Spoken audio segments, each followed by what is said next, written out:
KN Nehru விஷயத்தில் FIR போடுன்னு அவங்க சொன்னால் பரவாயில்ல, அதுக்கான ஆதாரங்களையும் அனுப்புகிறேன். ஸ்க்ரீன்ஷாட், இவங்களுக்குள்ள பண்ண மெசேஜோட ஸ்க்ரீன்ஷாட், இவங்க வாட்ஸ்அப்பில் பேசின காலோட ரெக்கார்டு ஆடியோ, இதெல்லாம் அனுப்புனா நீங்கள் எஃப்ஐஆர் போட மாட்டேன்னு சொல்ல முடியுமா? சுப்ரீம் கோர்ட் என்ன சொல்கிறாங்க? முதலமைச்சர் அவர்கள் பேசின வாட்ஸ்அப் கால், துணை முதலமைச்சர் பேசின வாட்ஸ்அப் கால், அத்தனை ரெக்கார்டும் சென்ட்ரல் கவர்மெண்ட். பாவத்தின் சம்பளத்தை அனுபவிக்கணும்ல, அவர் பாவத்தின் சம்பளத்தை அனுபவிக்கும் போது நீங்க பார்ப்பீங்க எப்படி அவரே இவங்களுக்கு பேசுறாரு. இந்த வழக்குல அவங்க தப்பவே முடியாது, ஏன்னா ஆதாரங்கள், வலுவான ஆதாரங்கள் எடுத்து வச்சிருக்காங்க. நேரு அவர்கள் தப்பவே முடியாது. தமிழ்நாட்டில் இருக்கக்கூடிய ஆளும் வர்க்கத்தின் மொத்த ரகசியமும் ஆதாரத்துடன் மாட்டோம் எல்லாத்தையும் எடுத்து வச்சிருக்காங்க. உப்பு தின்னவன் தண்ணி உற்சாகணும்பாங்க கிராமத்தில். அதே மாதிரி தப்பு செஞ்சீங்களா நீங்கள் இன்னைக்கு இல்லை, என்னைக்காச்சும் ஒரு நாள் நீங்கள் இது பண்ணி தான் ஆகும். அந்த விஷயத்தில் சம்பந்தப்பட்டவர்கள் அனைவரும் சிறைக்கு செல்வாங்க. நீதித்துறையே மிரட்டுற தொழில தான் இவங்க இருக்காங்க. ஆனா இன்னைக்கு இந்த சுவாமிநாதன் ஜட்ஜில பாப்பான் கெட்ட வார்த்தை, இது பூரா டிஎம்கே வெளிப்படையாவே திமுக பொறுப்புல இருக்கக்கூடிய நபர்கள். அது மட்டும் இல்ல, திருமாவளவன் போன்ற இவங்க மனசாட்சிப்படி நீங்க இத்தனை பேரையும் கைது பண்ணணும்ல.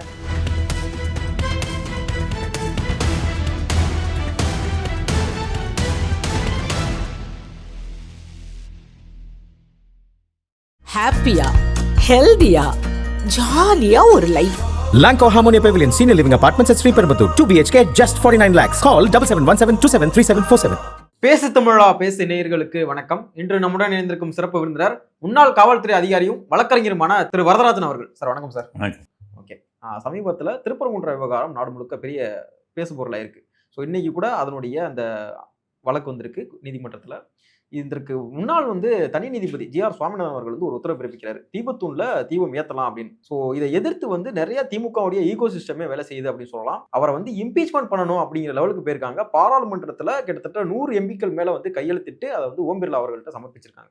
ஸோ நீதிபதி அவர்களை இம்பீச்மெண்ட் பண்ணணும் அப்படிங்கிறது ஒரு எக்ஸ்ட்ரீம் நிலைமைக்கு போறாங்க திமுக. ஸோ இதற்கு என்ன காரணம் நினைக்கிறீங்க? அதாவது எந்த நிலைமைக்கும் போகட்டும், எக்ஸ்ட்ரீம் நிலைமைக்கு நாட்டோட சட்டம் என்னங்கிறத படித்து பார்த்துட்டு அப்புறம் போகட்டும்னு சொல்கிறேன். நீங்கள் மட்டும் முட்டாளாகாமல் நாட்டு மக்களை பூரா முட்டாளாக்கிக்கிட்டு இருக்கீங்கிறது தான் என்னுடைய கருத்து. ஏன்னு கேட்டிங்கன்னா, நம்முடைய அரசியல் சட்டத்தில் ஆர்டிக்கல் 124 இருக்குது. அதில் சப்செக்ஷன் 4ன்னு வரும். அதுதான் ஜட்ஜுங்களை பதவி நீக்கம் செய்யக்கூடிய இம்பீச்மெண்ட் ப்ரொவிஷன்.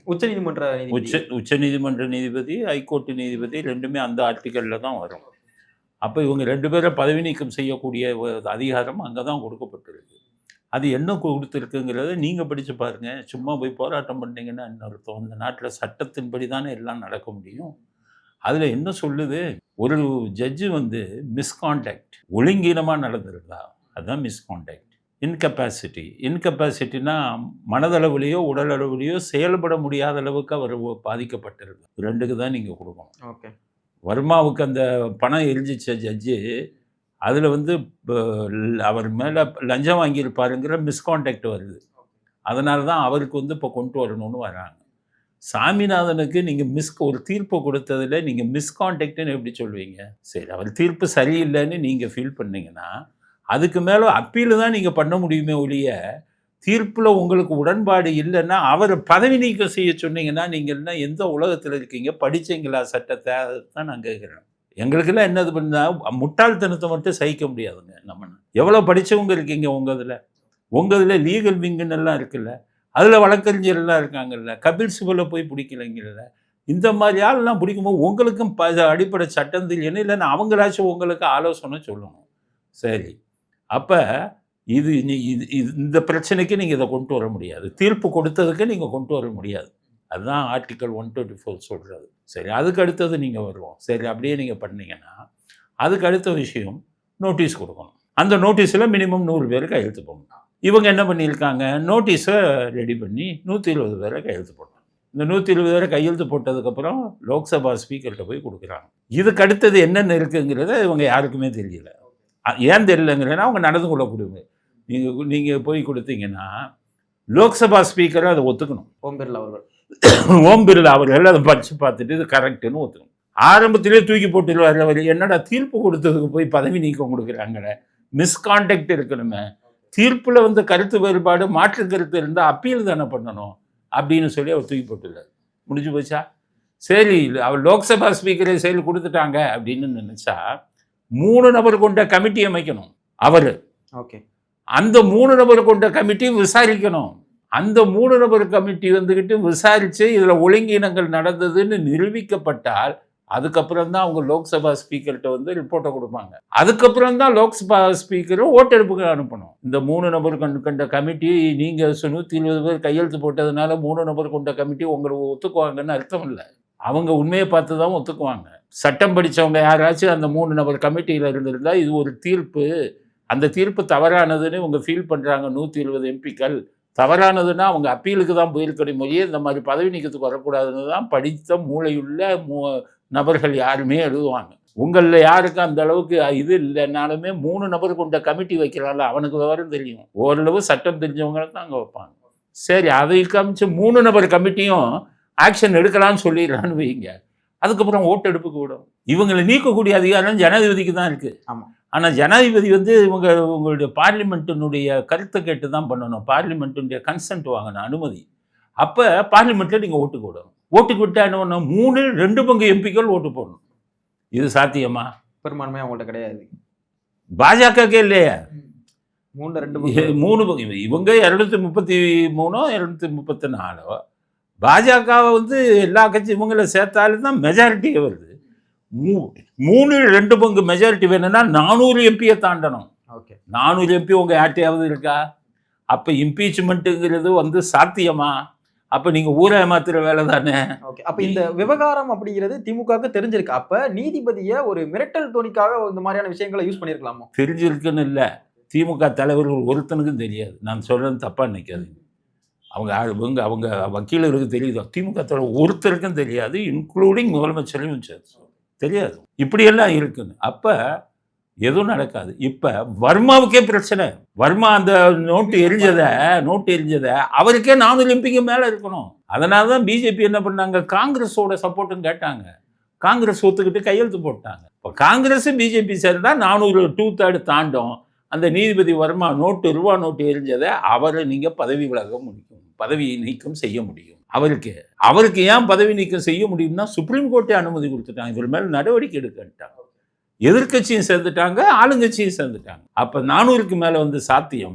நீதிபதி வர்மா வெளியில் போகிறது வந்து முடிஞ்சிடும். அதுக்கே என்ன சொல்கிறாரு அமித்ஷா, அமித்ஷா சொல்கிற கருத்தை நீங்கள் கேட்கணும். நாங்கள் எதுக்கு இதை இவ்வளவு அவசரப்படாமல் யோசிச்சு செய்கிறோம்? ஒரு நீதிபதி இங்கே பதவி நீக்கம் பண்ணிட்டீங்கன்னா உலகம் பூரா அது எதிரொலிக்கும். அப்போ என்ன சொல்லுவாங்க, லஞ்சம் வாங்கினார் அப்படின்ட்டா இந்திய நீதித்துறை லஞ்சம் வாங்கக்கூடிய துறைன்னு சொல்லி உலகம் முழுவதும் இந்தியாவுடைய பேர் கட்டுப்போம். நீதித்துறை ஒரு கேள்விக்குள்ளாகும் கிட்டத்தட்ட. அதுக்கு பயந்துக்கிட்டு தான் நாங்களே இது ரொம்ப ரொம்ப ஜாக்கிரதையாக பண்ணிக்கிட்டு இருக்கோம். நீங்கள் ஒரு தீர்ப்பு கொடுத்ததுக்கு கொண்டு வரீங்களே, உங்களுக்கெல்லாம் ஒன்றும் இல்லையானுங்கிற மாதிரி நாகப்படுங்கிற மாதிரி தான் கேட்குறது. அதனால தான் நான் சொல்கிறேன், நான் சொல்கிறதுன்னு நீங்கள் யாரும் நம்ப வேணாம். நான் சொல்லக்கூடிய விஷயம் உண்மையாக பொய்யாங்கிறத இந்திய அரசியல் சட்டத்தை எடுத்து இந்த ப்ரொசீஜர் எல்லாம் பார்த்து இவங்கெல்லாம் ஊரை எப்படி ஏமாற்றிக்கிட்டு இருக்காங்களா, இப்போ இவர்களே முட்டாள்களா, இல்லை இவங்க மற்றவங்கள முட்டாளாக்குகிறார்களாங்கிறது எனக்கு தெரியும். ஓகே, இந்த விவகாரத்தை பொறுத்தளவில் அதாவது தான் விரும்புகிற ஒரு நீதி வந்து கிடைக்கல, தீர்ப்பு வந்து கிடைக்கல அப்படின்னா நீதித்துறையே வந்து மிரட்டுற தொழில தான் இவங்க செயல்பட்டு இருக்காங்க திமுக அவர்கள். ஆமா, அதான் அப்பீலுக்கு தான் போகணும். நம்ம எதிர்பார்க்குற தீர்ப்பு எல்லாத்துலேயுமே வந்துடுது. இப்போ நாங்கள் இருக்கோம், எத்தனையோ வழக்கம் நடத்துகிறோம். நாங்கள் நியாயம்னு நினைக்கிற வழக்கு தோற்று போவோம். அதுக்கு பல காரணங்கள் இருக்கும். அந்த காரணத்தை நாங்கள் வெளியில் சொல்ல முடியாது. நான் என்ன பண்ண அடுத்தது அதுக்கு அப்பீல் பண்ணி அங்கே போய் நியாயத்தை கேட்கணும். அதுதான். அதனால் ஏன்னா சில அரசியல் அழுத்தங்கள் இருக்கும். அப்போ ஒரு நீதிபதி ஒரு தீர்ப்பை கொடுக்கலாம், உடனே அந்த நீதிபதியை நம்ம பதவி விலகிட முடியாத. ஆட்கொணர்வு மனுன்னு ஒன்று வந்தது தெரியுமா, செந்தில் பாலாஜி கேஸில். அப்போ நிஷா பானு என்ன பண்ணாங்க, ஆள் இங்கே இருக்காரு, இதில் எப்படி ஆட்கொணர்வு மனுன்னு வரும்போது ரெட் பெட்டிஷன். ஆமாம், இல்லை ஏபிஎஸ் கார்பஸ், அதான் ரிட்ல அது ஒரு. ஆமாம், அது தலைப்பு வந்து அதுக்கு ஏபிஎஸ். ஏன்னா ரிட்டில் மேண்டமஸ் இருக்கு, சென்சுவல்ஃபைடு மேண்டமஸ் இருக்குது, டிக்ளரேஷன் இருக்குது. இதில் வந்து இது வந்து ஏபிஎஸ் கார்பஸ். அதில் ஆள் இங்கே வச்சுக்கிட்டே நீங்கள் வந்து ஏபிஎஸ் போட முடியாது அப்படின்னு சொல்லும்போது நிஷா பானுங்கிற ஜட்ஜு போடலாம்னு ஒரு மாற்று கருத்தை சொன்னாங்க. ஓகே. உடனே அவங்கள பதவி நீக்கம் செய்யணும்னு சொல்லலையே. இன்னொரு இவங்க என்ன பண்ணாங்க, இன்னொரு ஜட்ஜு கொடுக்கலாம்னாங்க. இது ஹேபியஸ் வராதுன்னாங்க. அதுக்கப்புறம் அப்பீல் தான் போனாங்களே இல்லையே, நிஷா பண்ணுவா பதவி நீக்கம் செய்யலையே. அதெல்லாம் அப்போ என்ன அர்த்தம்னா, உங்களுக்கு சாதகமாக வரலன்னா அந்த நீதிபதியை பயமுறுத்தணும். இதுதான் உங்கள் நோக்கம். யாரும் சட்ட ரீதியாக சிந்திப்பது இல்லை, சட்டமும் தெரிவதில்லை அப்படிங்கிற குற்றச்சாட்டை தான் இதில் நான் வைக்க முடியும். ஓகே. திமுகவை சார்ந்த நிறைய நபர்கள் வந்து இந்த நீதிபதியை வந்து தனிப்பட்ட முறையில் தாக்குதல் நடத்துறதா பார்க்க முடியுது. ஒரு நீதிபதி கொடுக்குற தீர்ப்பை வந்து விமர்சிக்கலாம், ஆனால் உள்நோக்கம் கற்பிக்கிற விதமாக இவங்க பண்ணுற எல்லா செயல்களுமே இருக்குது அப்படிங்கிற குற்றச்சாட்டு தொடர்ந்து எழுந்துட்டு இருக்கு. ஸோ இது உங்களுக்கே கூட கரெக்டாக இருக்கும்னு நினைக்கிறேன். நீங்கள் கூட சமீபத்தில் உங்களை கூட கைது பண்ணியிருந்தாங்க.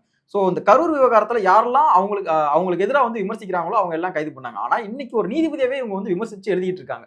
ஸோ ஏன் கைது பண்ணல அப்படிங்கிற ஒரு விஷயம் இருக்குல்ல. இது நீங்கள் தான் மக்கள் தான் கேட்கணும். நான் என்ன பண்ணேன், கரூர் விஷயத்தில் ஒரு நீதியரசர் செந்தில்குமார் தீர்ப்பு கொடுத்தார். நான் வந்து நீதியரசர் செந்தில்குமாரை தனிப்பட்ட முறையில் நான் விமர்சிக்கலை. நான் உங்களை கைது பண்ணாங்க. ஆமாம், நான் அதாவது சட்டத்தின்படி அது தப்புன்னு சொல்லுவேன். ஏன் சட்டத்தின்படி தப்புன்னு சொன்னால், நடந்தது கரூர், மதுரை உயர்நீதிமன்றம் தான் வரும். இங்கே சென்னைக்கு நீங்கள் எப்படி இந்த வழக்கை எடுக்க முடியும்? முதல் கேள்வி. ரெண்டாவது, ஏற்கனவே மதுரை உயர் நீதிமன்ற கிளை இதை விசாரிச்சுக்கிட்டு இருக்கு.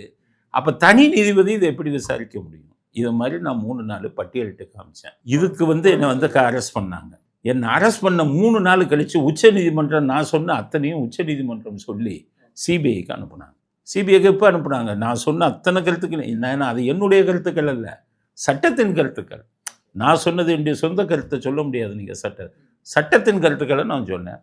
உச்ச நீதிமன்றம் சொல்லிச்சு. எனக்கு அதுக்கே அரெஸ்ட் பண்ணாங்கல்ல, அரெஸ்ட் பண்ணாங்க. எனக்கு பெயில் வரும்போது கொடுக்கக்கூடாதுன்னாங்க. அவ்வளவு இதாக எதிர்த்தாங்க. அட்வொகேட் ஜெனரல் வராரு என் பெயிலை எதிர்ப்பதற்கு, ஒரு தனி மனிதன் பெயில. இவ்வளவு எதுக்குன்னா, தீர்ப்பை விமர்சிக்கிறது இல்லை. இப்போ உச்சநீதிமன்றம் சொல்லியிருக்காங்க, உண்மையை சொன்னால் அது தீர்ப்பை விமர்சிப்பதாகாதுன்னு இருக்காங்க. ஆனால் இன்னைக்கு இந்த சுவாமிநாதன் ஜட்ஜை பார்ப்பான், கெட்ட வார்த்தை, இது பூரா டிஎம்கே வெளிப்படையாவே திமுக பொறுப்புல இருக்கக்கூடிய நபர்கள். அது மட்டும் இல்லை, திருமாவளவன் போன்ற இவங்க அரசியல் தலைவர்கள், அந்த இவர் சண்முகம்னு சொல்லக்கூடிய இடது கம்யூனிஸ்ட், இவளுங்கெல்லாம் விசாரிக்கிறாங்களே. மனசாட்சிப்படி நீங்கள் இத்தனை பேரையும் கைது பண்ணணும்ல. நான் வெறும் கருத்தை சொன்னதுக்கு தனி மனித தாக்குதல் பண்ணுறாங்களே.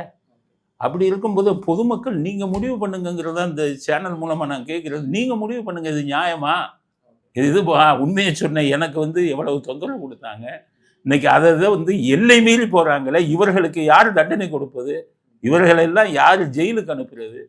அதுதான் என்னுடைய கேள்வி. ஓகே, நீங்க ஒரு அரசு துறையில பயணிச்சிருக்கீங்க இவ்வளவு காலமா. இந்த திருப்பரங்குன்ற விவகாரத்துல அரசு கையாண்ட விதம் அப்படிங்கிறது எப்படி எடுத்துக்கிறது? ஒரு தனி நீதிபதி உத்தரவு பிறப்பிக்கிறாரு, அங்க தீபத்தூண்ல தீபம் ஏற்றலாம் அப்படின்னு. ஆனா இங்க வந்து இவங்க உடனே 144 போடுறாங்க அந்த மாவட்ட கலெக்டர். இது சரியான ஒரு அணுகுமுறையா?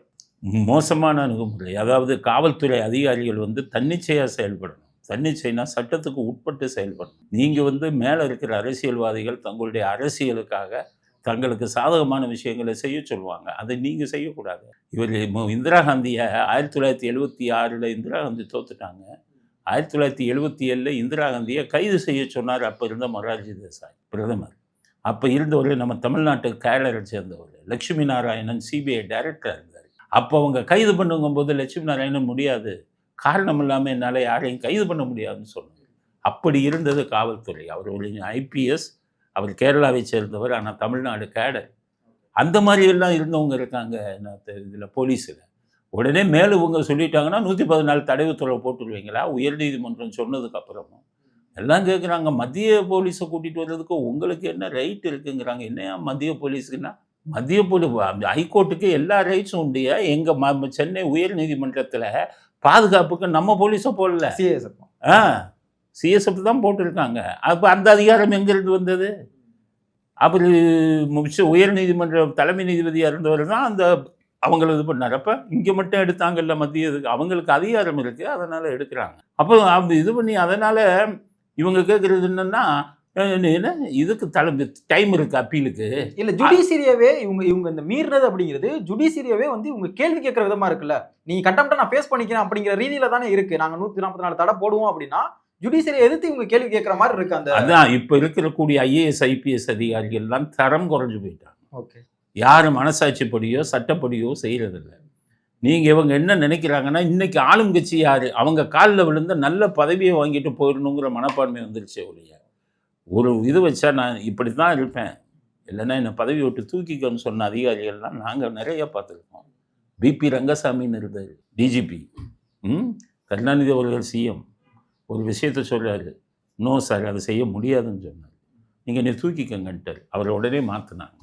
ஆனாலும் உங்கள் சொன்ன செய்து அவர் செய்யவே இல்லை. பிபி ரங்கசாமி தான் டிஜிபி. டிஜிபியாக யாரை போடுவாங்கன்னு கேட்டிங்கன்னா 33 வருஷம் சர்வீஸ், குறைஞ்சது 30 வருஷத்துக்கு மேலே சர்வீஸ் இருந்தவங்க தான் வர முடியும்.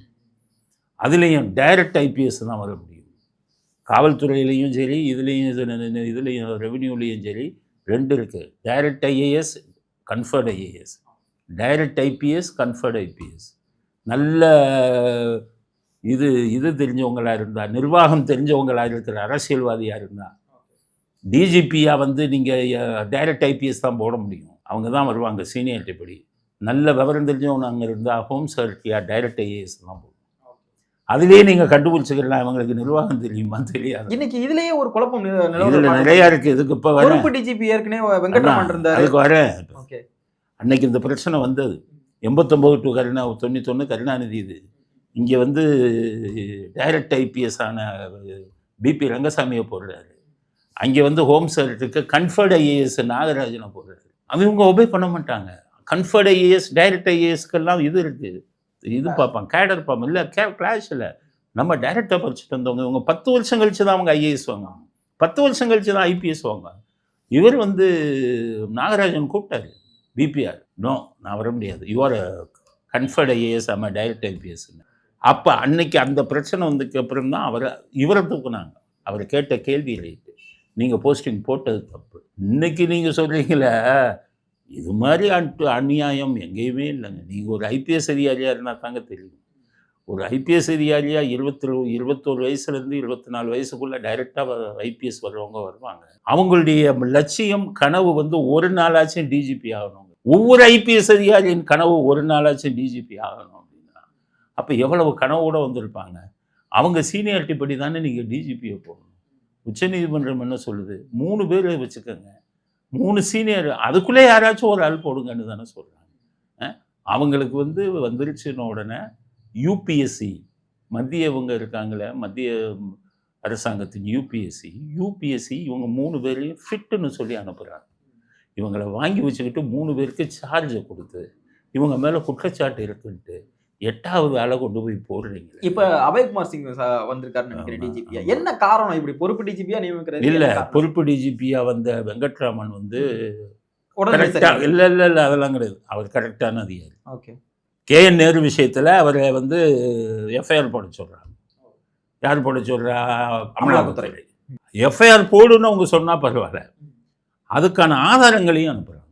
ஸ்க்ரீன்ஷாட், இவங்களுக்குள்ளே பண்ண மெசேஜோட ஸ்க்ரீன்ஷாட், இவங்க வாட்ஸ்அப்பில் பேசின காலோட ரெக்கார்டு ஆடியோ, இதெல்லாம் அனுப்புனா நீங்கள் எஃப்ஐஆர் போட மாட்டேன்னு சொல்ல முடியுமா? சுப்ரீம் கோர்ட் என்ன சொல்கிறான், இந்த லலித் குமாரின்னு ஒரு ஜட்ஜ்மெண்ட்டு இதில் வக்கீலாக இருக்கிற எல்லாருக்கும் நீதிபதிகளுக்கு தெரியும். லலித் குமாரி ஜட்ஜ்மெண்ட் என்ன சொல்கிறான், ஓன்ட்ட ஒரு புகார் வந்தால் அடுத்த நிமிஷமே எஃப்ஐஆர் போடு. இல்லை நீ எஃப்ஐஆர் போடலன்னா உன் மேலே இந்த நடவடிக்கை எடுக்கலாம், துறை ரீதியான நடவடிக்கை. எஃப்ஐஆர் போட்டுட்டு அதில் உண்மை இல்லைன்னா எஃப்ஐஆர் க்ளோஸ் பண்ணிடலாம். உண்மை இருந்தால் அரெஸ்ட் பண்ணி அடுத்த ப்ரொசீஜர் ஏதோ செய்யுங்கிறான். இவர் சுப்ரீம் கோர்ட் சொல்கிறத கேட்பாரா, ஸ்டாலின் சொல்கிறத கேட்பாரா? இவர் ஸ்டாலின் வந்துக்கிட்டு அவங்க மந்திரி அரெஸ்ட் பண்ணாதங்கிறாரு. அதுதானே சொல்லுவார் இவர். அது இவன் வந்துக்கிட்டு ஈடி என்ன சொல்கிறான், அரெஸ்ட் பண்ண ஆதாரம்னு கொடுக்குறான், முதல் தகவல் அறிக்கை. அப்போ அவர் எந்த ஒரு அதிகாரியாக இருந்தாலும் தன்னை காப்பாற்றிக்கணுமே. ஆதாரம் இருக்கிறது அவர் எஃப்ஐஆர் போடாமல் வச்சுருந்தா எப்படி? அதனால் அவர் நான் எஃப்ஐஆர் போடுவேங்கிறதுல உறுதியாக இருந்தார். அப்புறம் தான் இவங்க வந்துக்கிட்டு நீ இப்போ லீவில் போயிடுன்ட்டாங்க. அதுக்கப்புறம் தான் அவர் உடல்நிலையை காரணம் காட்டி லீவில் போயிட்டார். இதுதான் நடந்தது. இப்போ வந்திருக்க ஒரு பொறுப்பு டிஜிபி தான். இப்போ வந்திருக்கிற பொறுப்பு டிஜிபி தான். அவரும் ஜூனியர், பாவம் 3 சீனியருங்க காத்துக்கிட்டு இருக்காங்க. இவங்களும் போட்டுருக்காங்க. ஆட்சி முடிகிற வரைக்கும் அப்போ பொறுப்பு டிஜிபி தான் நியமிப்பாங்க. பொறுப்பு டிஜிபி தான் நியமிக்கணும். இதுக்கு பின்னாடி என்ன காரணம் இருக்குது சார்? இதுக்கு பின்னாடினா ஜூனியராக இருக்கிற சில அதிகாரிகள் உங்களுக்கு வேண்டியவங்க ஆளுங்கட்சிக்கு. அவங்க என்ன நினைக்கிறாங்கன்னா, அவங்க இதை கொஞ்சம் காலம் தாழ்த்தினா அதுக்குள்ளே நமக்கு அந்த சீனியாரிட்டி படி ப்ரமோஷன் வந்துடும், அந்த டாப் 3ல் நம்ம போயிடலாம். அதில் இருக்கிறவங்க ஒரு ஆள் 2 ஆள் ரிட்டையர் ஆகிட்டாங்கன்னு வைங்க, கீழே இருக்கிறவங்க மேலே போகலாம்ல. அந்த கீழே இருக்கிறவங்க என்ன நினைக்கிறாங்க, அது வரை அப்போ இதை போடாதீங்க. இன்னும் டீப்பாக போனேன்னா அது சில பேருக்கு மனசு பாதிக்கும். அதனால் நான் டீப்பாக அதை சொல்ல விரும்பலை. அதனால இன்னும் சில பேருக்கு பாதிக்கும். யாருக்கு பாதிக்குதோ அவங்க காய நகர்த்துறாங்க. தமிழ்நாட்டில் நிர்வாகம் ஒழுங்காக நடக்கலைங்க. முதலமைச்சர் கண்ட்ரோலில் நிர்வாகம் நடக்கலை. என்னை கைது பண்ணுறாங்கல்ல, என்னை கைது பண்ண சொன்னது முதலமைச்சர் இல்லை, ஒரு முன்னாள் மந்திரி என்னை கைது பண்ண சொல்கிறாரு. ஏன்னா அவரை நான் திட்டி பேசியிருக்கேன் வீடியோங்கிறது சொல்லி அவர் இதை தீர்த்துக்கிறதுக்காக இந்த ஜட்ஜி இதை சொல்லி கைது பண்ணுங்க. இதுக்கு ஒரு இன்ஸ்பெக்டர் முன்னாள் மந்திரினா கரூரை சார்ந்தவர், எவ்வளோ முன்னாள் மந்திரி எல்லாம் வருங்காலத்தில் தெரிஞ்சுக்குவீங்க. ஏன்னா பாவத்தின் சம்பளத்தை அனுபவிக்கணும்ல, அவர் பாவத்தின் சம்பளத்தை அனுபவிக்கும் போது நீங்கள் பார்ப்பீங்க எப்படின்னு. அவரே இவங்களுக்கு பேசுகிறாரு, போலீஸ் உயர் அதிகாரிக்கு இன்ஸ்பெக்டர் இவங்கெல்லாம் கையில் வச்சுக்கிட்டு பேசுகிறாரு. அப்போ அவங்க பேசும்போது இவங்க கேட்குறாங்க சிஎம்ட்டு ஒரு வார்த்தை சொல்லி, ஆமாம் அதை தலைவர்கிட்ட நான் பேசிக்கிறேன் நீங்கள். அப்போ நிர்வாகத்தை யார் நடத்துகிறா? ஸ்டாலின் அவர்களா? நான் எத்தனையோ நாளாக விமர்சனம் பண்ணிக்கிட்டு இருக்கேனே அவர்களே, ஸ்டாலின் அவர்களை விமர்சனம் பண்ணியிருக்கேன், கருணாநிதி அவர்களை. ஸ்டாலின் அவர்கள் என்ன கைது செய்ய சொன்னதே இல்லையா? கனிமொழி அவங்களெல்லாம் நான் நிறைய விமர்சனம், அவங்க என்ன கைதுன்னு சொல்லி. ஆனால் அவர்களெல்லாம் பழுத்த அரசியல்வாதிகள், நாகரிகமாக விமர்சனங்களை எதிர்கொள்ள தெரிஞ்சவங்க. இவங்கெல்லாம் நேற்று முளைத்த அரசியல்வாதிகள். இவங்க இப்படி தான் பண்ணுவாங்க, இவங்க தான் எங்களை பண்ண சொன்னாங்க. அப்போ நிர்வாகம் எப்படி நடக்குது? முதலமைச்சர் கண்ட்ரோல்லையா நடக்குது? நிர்வாகம் அவருக்கு தெரியாமல் நடக்குது இல்லை. இதுதான் நடக்கக்கூடிய உண்மை. அதே தான் டிஜிபி இதுலேயும் அங்கங்கே ஒரு குரூப் இருக்காங்க, அவங்க தனக்கு வேண்டியதை நடத்திக்கிட்டு இருக்காங்க. அப்போ முதலமைச்சர் சரியான நிலைமையில் இருந்தால் டிஜிபி அந்த 3 பேர்த்தில் ஒரு ஆளை போடும், யாரோ ஒருத்தர் போடும். இல்லை இன்சார்ஜ் போட வேண்டிய அவசியம் வந்தால் அந்த 3 பேர்த்தில் ஒருத்தர் போடும், அவங்க தான் சீனியருங்க அப்படின்னு சொல்லணும்ல. இப்படித்தான் ஆட்சி நடந்து கொண்டு இருக்கிறது அப்படிங்கிறது தான். ஓகே ஓகே இறுதியாக ஒரு கேள்வி. இந்த அமலாக்கத்துறை விவகாரம், அதாவது நேரு அவர்கள் ஒரு ஊழல் குற்றச்சாட்டு வைக்கிறாங்க. நேரு அவர்கள் மேலே ஒரு 1000 கோடி ஒரு ஊழல் குற்றச்சாட்டும், 888 கோடி ஒரு ஊழல் குற்றச்சாட்டும். இந்த வழக்கு எதை நோக்கி போகும்னு நினைக்கிறீங்க நீங்க? ஒரு வழக்கு இந்த வழக்கில் அவங்க தப்பவே முடியாது. ஏன்னா ஆதாரங்கள், வலுவான ஆதாரங்கள் எடுத்து வச்சிருக்காங்க. நேரு அவர்கள் தப்பவே முடியாது. வேணா மத்தியில் இருக்கக்கூடிய பாஜக தலைவர்கள் மீது கருணை காட்டினால் தப்பலாம், இதை தூக்கி கிடப்பில் போட்டாங்கன்னா தப்பலாம்.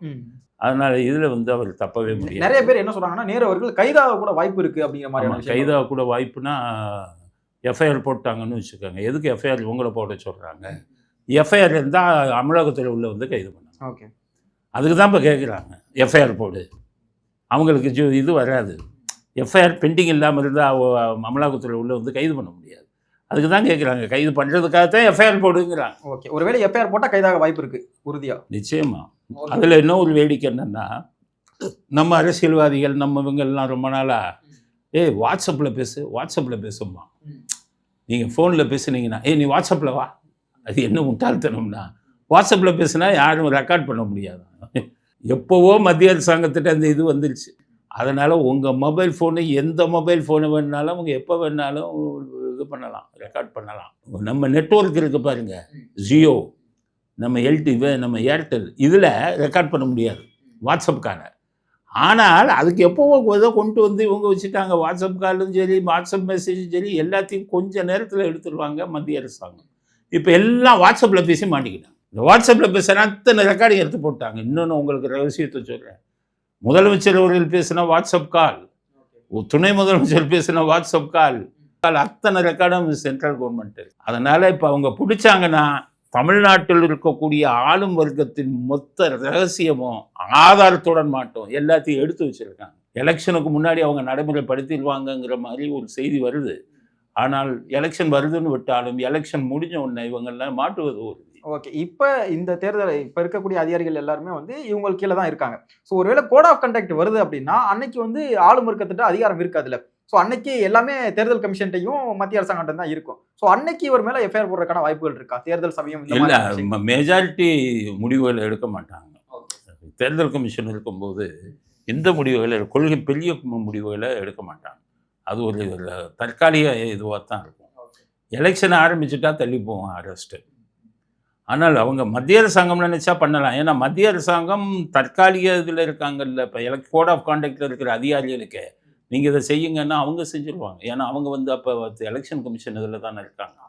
அதனால அவங்க செய்யலாம். ஸோ எலெக்ஷன் கமிஷன் பவரில் இருக்கிறப்ப, கோட் ஆஃப் கண்டக்ட் இருக்கிறப்ப எஃப்ஐஆர் போடவும் வாய்ப்பு இருக்குது. அவங்க அழுத்தம் கொடுத்தால், அமலாக்கத்துறை அழுத்தம் கொடுத்தால் வாய்ப்பு இருக்குது. ஆனால் அதிகாரிகள் எப்படி சிந்திப்பாங்கன்னு ஒன்று சொல்கிறேன். அதிகாரிகள் நாளைய யோசிப்பான், இவங்க திரும்பி வர வாய்ப்பு இருக்கான்னா செய்ய மாட்டான். வாய்ப்பு இருக்குதான், வாய்ப்பு இல்லை இவங்க வரவே மாட்டாங்கன்னு தெரிஞ்சால் செஞ்சிடுவாங்க. அதனால் எலெக்ஷன் நெருங்க ட்ரெண்டை பார்ப்பாங்க. இவங்க வரவே மாட்டாங்கன்னா தைரியமாக செய்வாங்க. அதனால் எது வேண்டுமானாலும் நடக்கும். நான் என்ன சொல்கிறேன், உப்பு தின்னவன் தண்ணி குடிச்சாகணும்பாங்க கிராமத்தில். அதே மாதிரி தப்பு செஞ்சீங்களா, நீங்கள் இன்றைக்கி இல்லை என்னைக்காச்சும் ஒரு நாள் நீங்கள் இது பண்ணி தான் ஆகணும். இப்போ உயிர்கள் 41 பேர் செத்துருக்காங்க அந்த இதில், கரூரில். கொடுமையான விஷயம் இல்லை, 41 மனித உயிர்கள், குடும்ப உறுப்பினர்கள் எல்லாம். அதுக்கான தண்டனையிலிருந்து யாரும் தப்ப முடியாது. நிச்சயமாக சொல்கிறேன், நீங்கள் உங்களுக்கு அதிகாரம் இருக்குன்னு நீங்கள் தப்பிக்கலாம். ஆனால் இறை சக்தின்னு ஒன்று இருக்குது, அதனுடைய தண்டனை இந்த 41 பேர் செத்தாங்க பாருங்கள், அந்த விஷயத்தில் சம்மந்தப்பட்டவர்கள் அனைவரும் சிறைக்கு செல்வார்கள். இப்போ உங்களுக்கு சிபிஐ விசாரிச்சுக்கிட்டு இருக்காங்க, நிறைய ஆதாரங்களை எடுத்துட்டாங்க. எப்படி ஆக்ட் பண்ண போகிறாங்கன்னு தான் தெரியாது. அவங்க நடவடிக்கை எடுக்க ஆரம்பித்தால் தமிழ்நாட்டின் அரசியல் பல யாரும் எதிர்பார்க்காத மாற்றங்கள் எல்லாம், ஷாக் ட்ரீட்மெண்ட் எல்லாம் வருங்காலத்தில் நிச்சயம் வரும், வெடிக்கும். அது அப்போ நம்ம புரிஞ்சுக்கலாம் அப்படிங்கிறது தான். ஓகே, இதுவரை எங்களோட இணைந்து தங்கள் கருத்துக்களை பற்றி ரொம்ப நன்றி சார். நன்றி. மஞ்சுளா ரமேஷ் 10 வருடங்களுக்கும் மேலாக பக்தி பூர்வமாக நடத்தும் சுந்தரகாண்ட பாராயணத்துடன் கூடிய இலங்கை ராமாயண யாத்ரா ஜனவரி 29 முதல் 8 நாட்கள் கதிர்காமம் 3 சக்தி பீடங்கள் உட்பட பல யுகம் கண்ட பழமையான கோவில் தரிசனங்களும் உண்டு. தொடர்புக்கு 9443761136. உலக தமிழ் சொந்தங்களுக்கு வணக்கம். நான் ராஜவேல் நாகராஜன். பேசு தமிழா பேசு வலையொலியுடைய வளர்ச்சிக்கு நீங்களும் உறுதுணையாக இருக்கணும்னு நினச்சிங்கன்னா இந்த வீடியோடைய டிஸ்கிரிப்ஷனில் இருக்கக்கூடிய ரேசர் பே லிங்கை கிளிக் பண்ணுங்கள். அந்த லிங்க்கில் போயிட்டு உங்களுக்கு விருப்பமான தொகையை பேசு தமிழா பேசுவனுடைய வளர்ச்சிக்கு உங்களுடைய பங்களிப்பாக நீங்கள் கொடுக்கலாம். நன்றி, வணக்கம். பேசு தமிழா பேசு சேனலுக்கு ஆதரவு தந்து கொண்டு இருக்கக்கூடிய பார்வையாளர்களுக்கு வணக்கம். அரசியல் ஆன்மீகம்னு மட்டும் இல்லாம இப்போ ஹெல்த்லயும் நம்ம வந்தாச்சு. ஹெல்த் சம்பந்தமான பிரச்சனைகளுக்கும், ஹெல்த் டிப்ஸுக்கும், ஹெல்த் கேருக்கும், இல்ல ஹெல்த் பத்தி ஏதாவது தெரிஞ்சுக்கணும் அப்படின்னு நினைச்சீங்கன்னா ஹெல்த் குரு சேனல் கண்டிப்பா உங்களுக்கு யூஸ்ஃபுல்லா இருக்கும். பேசு தமிழா பேசு சேனலுக்கு கொடுக்கக்கூடிய இதே சப்போர்ட்டை ஹெல்த் குரு யூடியூப் சேனலுக்கும் கொடுத்து அந்த சேனலை சப்ஸ்கிரைப் பண்ணி உங்க நண்பர்களுக்கு ஷேர் பண்ணும்படி கேட்டுக்கிறோம். நம்ம ஹெல்த் குரு சேனலோட லிங்கை டிஸ்கிரிப்ஷன்ல தரோம், மறக்காம செக் பண்ணி பாருங்க.